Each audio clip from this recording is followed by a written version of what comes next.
नमः शिवाय ॐ नमः शिवाय। हर हर भोले नमः हेलो फ्रेंड्स, शिवाय। जय माता दी। कैसे हैं आप सब? सकीरी सावन आयुरी, मोरा भीगेगा तन, मोरा भीगेगा मन, मेरे भोले को मनाने का मौसम आयुरी, सकीरी सावन आयुरी।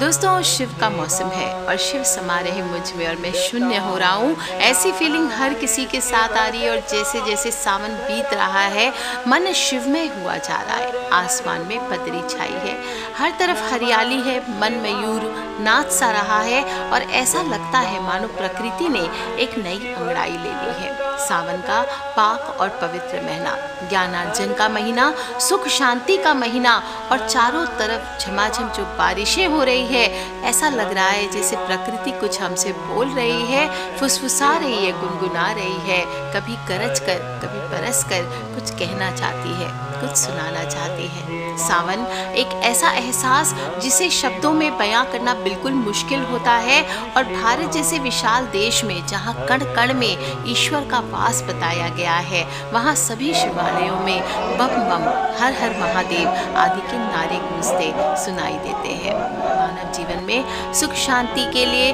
हमें इस महीने का पूरा फायदा उठाना चाहिए। इस माह में पठन पाठन करना चाहिए, धर्म ग्रंथों का अध्ययन करना चाहिए, सत्संग करना चाहिए, भजन करना चाहिए।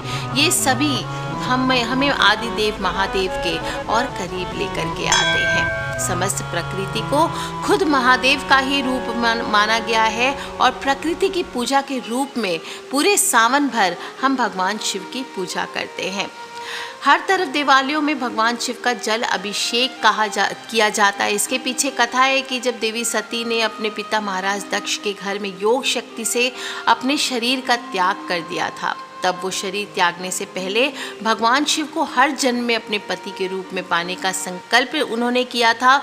और जब अपने दूसरे जन्म में देवी सती हिमालय और देवी मैना के घर में पार्वती के रूप में उन्होंने जन्म लिया, तो अपनी युवावस्था में निराहार रहकर कठोर तप और साधना कर भगवान शिव को प्रसन्न किया। भोले भंडारी से विवाह किया और तभी से ये तप का महीना, सावन का पवित्र महीना कहलाता है। फलदायी माना जाने लगा, कष्टों का निवारण करता है और काल का यानी भोलेनाथ का आशीर्वाद प्राप्त करने का अद्भुत मौका है। जब भी आप किसी समस्या से परेशान हो और लगता है कोई चमत्कार हो जाए, हल निकल जाए, कोई आशा नहीं बचती है जीवन में, तब ये एक छोटी सी आशा की किरण बहुत होती है।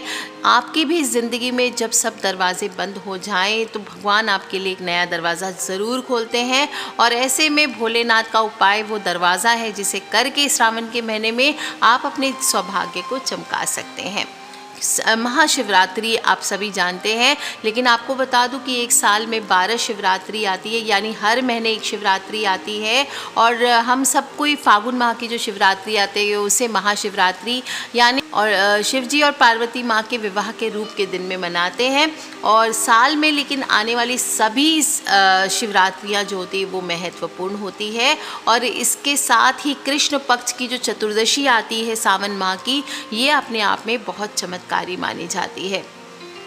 शिवरात्रि के दिन ही कहा जाता है कि शिवजी लिंग के रूप में प्रकट हुए थे मध्य रात्रि को, इसीलिए इस दिन मध्य रात्रि को अगर आप शिवलिंग की पूजा करते हैं तो इससे भोलेनाथ बहुत ज़्यादा प्रसन्न होते हैं, आपके ऊपर अपनी कृपा को बरसा के रखते हैं। जल चढ़ाना ही चाहिए, आप सभी को पता है, और जो भी आपके पास चीज़ें हो, दूध, दही, भांग, शहद, गंगा जल, फल फूल, धतूरा, धूप दीप, कपूर, चंदन, शमी के पत्र, बेलपत्र, खासकर बेलपत्र हो, इसका प्रयोग करना चाहिए अगर आप चढ़ा सकते। जल की धारा जितनी ज़्यादा चढ़ाते हैं वो जीवनदायिनी मानी जाती है, जितनी समय तक जलधारा का प्रयोग करेंगे उतना उत्तम होगा। और इस प्रकार से आप महाशिवरात्रि की रात्रि को स्नान करके घर में, अगर आपके पास शिवलिंग है तो घर में या फिर बाहर जा करके आप शिव जी का इस प्रकार से पूजन करें। जो भी चढ़ाएं उनको सिर्फ जल भी चढ़ाएं तो ओम नमः शिवाय, ओम नमः शिवाय, ओम नमः शिवाय ज़्यादा से ज़्यादा जप करते जाइए। और संभव हो तो इस दिन 4 प्रहर में 4 चीज़ों से भगवान शिव का आप अभिषेक करें। सुबह गंगा जल से, दोपहर में दूध से, शाम में दही से और रात्रि में शहद और गंगा जल से शिवलिंग का अभिषेक करना चाहिए। इससे भोग और मोक्ष की प्राप्ति होती है और धरती पर धन, वैभव और शरीर त्याग से बाद उत्तम लोकों में स्थान प्राप्त होता है।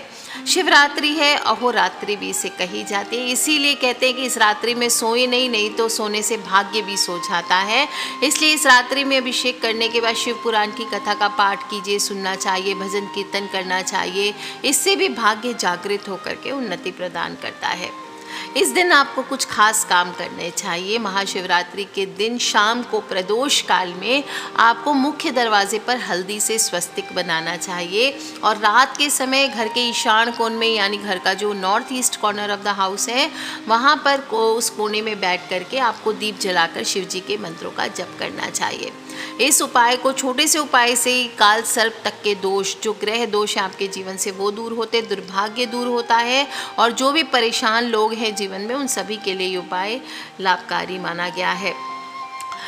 शिव जी की उपासना अमोघ है और शिवरात्रि व्रत के हिसाब से तो शिव जी बहुत बड़ी कृपा बरसाने वाले हैं, क्योंकि शिव पुराण में भी बताया गया है कि एक समय में चित्रभान नाम का जो शिकारी था, वो शिकार करके अपना घर चलाता था।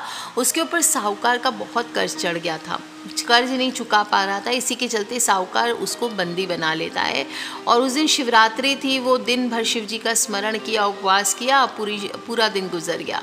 शाम को साहूकार ने चित्रभान को एक दिन का समय दिया कर्जा चुकाने के लिए और उसको छोड़ दिया। कर्जा चुकाने के लिए चित्रभानु पूरा दिन बिना कुछ खाए पिए जंगल में शिकार ढूंढने लगा। शाम हो गई, रात हो गई, भाई भोले का भक्त है, ऐसा ही होना है। और इसके बाद वो रात बीतने के बाद बेल के पेड़ पर चढ़ गया जंगली जानवर के डर से। अब इसी पेड़ के नीचे एक शिवलिंग था। अब बिना जाने शिकारी बेलपत्र तोड़ के नीचे की तरफ गिराते जा रहा था, जो कि संयोग से शिवलिंग पर गिर रहे थे। इससे उसका व्रत पूर्ण हो गया और इसके बाद चित्रभानु को तालाब के किनारे एक गर्भिणी हिरणी दिखाई दी, जो पानी पीने के लिए आई थी। उसका शिकार करने के लिए उसने धनुष बाण निकाला और उस हिरणी ने चित्रभानु को देख लिया। इस पर उसने शिकारी से कहा कि मेरे प्रसव का समय है, तुम 2 जीव की हत्या करोगे, ये ठीक नहीं है। हिरनी ने शिकारी से वादा किया कि जब उसका बच्चा इस दुनिया में आ जाएगा तो वो खुद आ जाएगी, तब वो उसका शिकार कर सकता है, लेकिन अभी उसे जाने दे। शिकारी ने उसकी बात मान ली, जाने दिया। इसके बाद प्रत्यंचा चढ़ाने तथा ढीली करते समय कुछ शिवलिंग पर और बेलपत्र चढ़ गए उससे। ऐसे में चित्रभान से अनजाने में शिव की प्रथम प्रहर की भी पूजा हो गई। फिर कुछ समय बीता, शिकारी को एक और हिरनी दिखी, वहाँ से जा रही थी। उसे देखकर शिकारी बहुत खुश हुआ और शिकार करने के लिए तैयार हो गया। हिरनी ने फिर उससे निवेदन किया कि कुछ देर पहले ऋतु से निवृत्त हुई हूँ, मैं अपने प्रिय को ढूंढ रही हूँ, मैं कामातुर विरहिणी हूँ, जैसे ही मेरा पति मुझे मिल जाएगा वैसे ही मैं आ जाऊँगी। ये सुनकर शिकारी ने उसे जाने दिया, लेकिन बहुत चिंतित हो गया। रात का आखिरी पहर बीतने ही वाला था। इस बार भी चित्रभान से बेलपत्र टूटकर शिवलिंग पर गिर गए। इससे दूसरे प्रहर की भी पूजा हो गई। इसके बाद उसे एक और हिरनी दिखी जो वहीं से जा रही थी। उसने उस हिरनी के शिकार का भी निर्णय लिया। उसने शिकारी से कहा, मेरे बच्चे मेरे साथ हैं, मैं इन बच्चों को उनके पिता के पास छोड़ कर आती हूँ, इस समय मुझे जाने दो। शिकारी ने कहा वो इससे पहले भी 2 हिरनियों को छोड़कर देख चुका है, वो इस बार इस हिरनी को नहीं छोड़ेगा। इस पर हिरनी ने कहा कि आप मेरा विश्वास करें, मैं लौटने की प्रतिज्ञा लेती हूँ।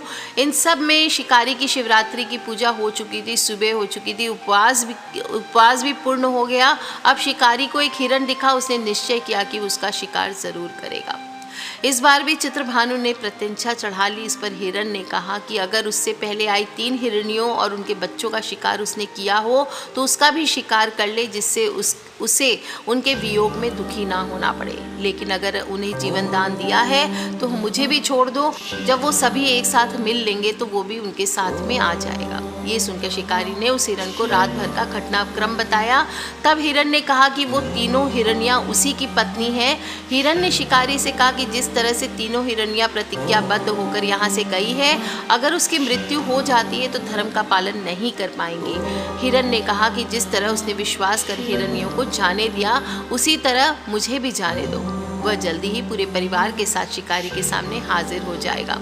चित्रभानु ने उस पर विश्वास किया और जाने दिया। उसका मन निर्मल हो चुका था, क्योंकि वो शिवरात्रि की रात और शिवरात्रि का व्रत दोनों पूर्ण कर चुका था। उसके अंदर भक्ति की भावना आ चुकी थी और कुछ ही समय बाद वो हिरण अपने परिवार के साथ शिकारी के सामने हाजिर हो गया। उनकी सत्यता, सात्विकता, प्रेम भावना को देखकर शिकारी को बेहद आत्मग्लानि हुई। इस भाव से उसने जीवों को जीवन दान दिया और व्रत पूरा करने से चित्रभानु को मोक्ष मिल गया। इसके मृत्यु के बाद उस शिकारी को शिवगण अपने साथ शिवलोक को लेके गए। बोलिए भोलेनाथ की जय, शिव शंकर महाराज की जय। दोस्तों, सावन शिवरात्रि है और इस शुभ तिथि पर मध्य रात्रि में इसीलिए पूजा करने का विधान आता है। और जो भी मनुष्य इस रात्रि में 1.25 लाख महामृत्युंजय मंत्र का जप करता है उसके जीवन से हर चीज से, हर बुराई से उसे मुक्ति मिलती है, घर में सुख समृद्धि आती है। और एक छोटा सा उपाय बता देती हूँ आपको। कथा सुनने के बाद शिवलिंग के सामने आप बैठ जाइए 1.25 किलो जौ लेकर के। जौ ले लीजिए, जौ नहीं हो तो आप गेहूं के दाने ले सकते हैं। और वहाँ बैठ करके शाम के समय आपको एक छोटा सा उपाय करना है। नॉर्मल पूजन कर लीजिए, जल चढ़ा लीजिए, बेलपत्र चढ़ा लीजिए, पंचामृत आदि जैसे आप पूजन करना चाहते हैं सच्चे दिल से। और उसके बाद आपको बम का जप करना है। क्या बोलना है? बम। ये बीज मंत्र है। और जो भी मनुष्य ओम नमः शिवाय पूरा जप नहीं कर सकते, 1.25 लाख महामृत्युंजय नहीं कर सकते, तो ये बीज मंत्र होता है। इसको जप करने मात्र से शरीर में ऊर्जा और शक्ति का संचार होता है। बम बम वही बम है जो अक्सर आप शिव जी की पूजा में कहते हैं ना, बम बम बोल बम। ये वही बम है, शिव जी का बीज मंत्र है। और कैसे करना है? शिवलिंग के सामने देसी घी का दिया जला लीजिए। ध्यान रखें, घी का दिया जलाएं। अब आप अफोर्ड नहीं कर सकते तो आप कोई और चीज़ का जलाइए, और नहीं तो देसी घी का दिया जलाइए। और उसके सामने बैठ करके बम बीज मंत्र का आप रुद्राक्ष की माला से, अगर रुद्राक्ष की माला नहीं है तो जौ के दाने ही लेकर के 108 गिन लीजिए, इससे आप जप करिए। और इस प्रकार से आप जितनी ज़्यादा जप कर सकते इस रात्रि में, 1 माला, 2 माला, 5 माला, 11 माला, आप देखेंगे आपको सफलताएं प्राप्त करने में ये उपाय मदद करेगा। शुद्ध सात्विक भावनाओं को सफल करने में सहयोग करेगा। और एकांत रूप से करें। अगर किसी एकांत शिवलिंग पर जा करके कर सकते तो बढ़िया। मानसिक जप करें। आप रूम में बैठ करके, ऐसा नहीं कि शिवलिंग नहीं है, घर में भी नहीं है शिवलिंग, कहीं बाहर भी नहीं है तो नहीं कर सकते। आप घर में ही, घर के ईशान कोण में यानी north east corner of the house में दीपक जला लीजिए और फिर आप इस जप को कीजिए। और जब आपके जप पूरे हो जाएं तो स्पर्श, जो जौ की पोटली है उसको शिवलिंग से स्पर्श कराइए और फिर पोटली बनाकर उसको तिजोरी में आपको रख देना है। ऐसा आप देखेंगे कि घर की नकारात्मक ऊर्जा तो दूर होगी ही होगी और आपके सभी कार्य, बिगड़े कार्य भी बनना शुरू हो जाएंगे। धन का आगमन तेजी से होने लगता है।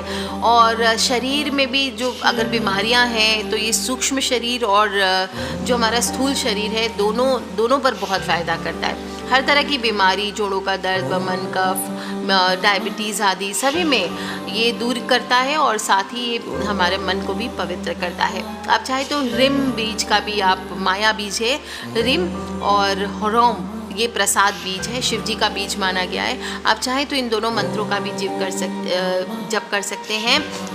रिम बीज का अर्थ है कि शिव युक्त जननी आद्या शक्ति मेरे दुखों को दूर करे। और रोम जो प्रसाद बीज है, इसका अर्थ है भगवान शिव एवं सदा शिव मेरे दुखों को दूर करे। इस प्रकार से आप चाहें तो मंत्रों का जप कर सकते हैं। जौ रख करके जप कीजिए और इससे दीर्घ आयु होता है, मनुष्य धन की प्राप्ति होती है, पारिवारिक सुखों से तृप्त होता है, शत्रु का नाश होता है और जीवन में शांति का अनुभव करता है। बहुत ही चमत्कारी और प्रभावशाली मंत्र है और इसका जप करने से 10 दिशाओं एवं आकाश पाताल में जल, अग्नि और हर प्रकार की समस्या से निजात पाया जा सकता है। दोस्तों, सावन की शिवरात्रि है। इस दिन किसी गरीब कन्या के विवाह के लिए भी आप चाहें तो गुप्त दान कर सकते हैं। आप जो लोग भी स्टूडेंट्स हैं, बहुत उपाय पूछ रहे हैं, आपको बता दूं, आज की शाम आपको शिव जी को दूध मिला जल अर्पित कीजिए और लगातार शिवलिंग पर चढ़ाते जाएं और शिव शिव कहते जाएं, बोलते जाइए शिव शिव शिव शिव। आप चाहें तो पंचमुखी रुद्राक्ष कहीं से सिद्धि करा के सावन के महीने में आप उसे भी धारण कर सकते हैं अपनी पढ़ाई लिखाई के लिए। ज़्यादा बड़ा रुद्राक्ष धारण न करें, बिल्कुल छोटा सा बेर के आकार का पंचमुखी रुद्राक्ष की लॉकेट आप धारण कर सकते हैं सिद्धि करके। 1.25 लाख महामृत्युंजय मंत्र से उसको सिद्ध कराएं, इसके बाद आपको धारण करना चाहिए। जो लोग भी रोज़गार चाहते हैं, मनचाही नौकरी चाहते हैं, उन्हें भी आज के दिन जलधारा से अभिषेक करना चाहिए। रोजगार की प्राप्ति की प्रार्थना करें, नमः शिवाय इस प्रकार से बोलते हुए आपको जप करना चाहिए। और 11 दीपक शाम के समय प्रदोष काल में आपको शिवलिंग के सामने जलाना चाहिए। तेल का, घी का कोई भी जलाइए और साथ में प्रार्थना ज़रूर करें। तीसरा उपाय है स्वास्थ्य के लिए।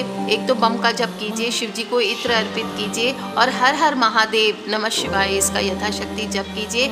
अपनी लंबी आयु के लिए प्रार्थना करें और धन की प्राप्ति के लिए जो लोग भी करना चाहते हैं वो दूध, दही, शहद, शक्कर और घी से भगवान भोलेनाथ का अभिषेक करें। एक साथ चीज़ें ना मिलाएं, धीरे धीरे एक एक करके ओम नमः शिवाय, ओम पार्वती पतये नमः, ओम पार्वती पतये नमः इस प्रकार से बोलते हुए आपको जल की धारा के साथ अर्पित करना चाहिए। धन प्राप्ति के लिए प्रार्थना करनी चाहिए।